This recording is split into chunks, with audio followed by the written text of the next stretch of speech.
बांगलादेशमधील हिंदूंच्या समर्थनार्थ आज मुंबईत मुलुंड चेक नाका ते विक्रोळीतल्या गांधीनगरपर्यंत मानव साखळीचं आयोजन करण्यात आलं होतं।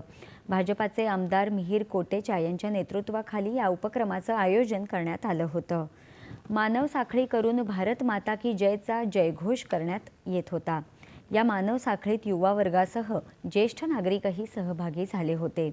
देशातली संपूर्ण जनता बांगलादेशमधल्या हिंदूंच्या पाठीशी उभे असल्याचा संदेश यातून देण्यात आल्याचं मिहिर कोटेचा यांनी सांगितलं।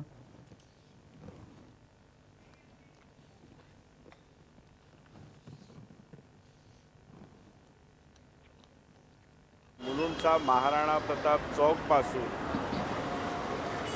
विक्रोळीचा गांधीनगरपर्यंत एक विशाल मानव साखळी सर्व हिंदूंनी एकत्र येऊन आज मानव साखळी केलेली आहे आणि बांगलादेशमध्ये आपले हिंदू बांधवांना एवढाच संदेश आहे की देशाचे 100 कोटीपेक्षा जास्त हिंदू तुमचा पाठी मागे पूर्ण ताकदीने उभे आहेत। तुम्ही काळजी करू नका।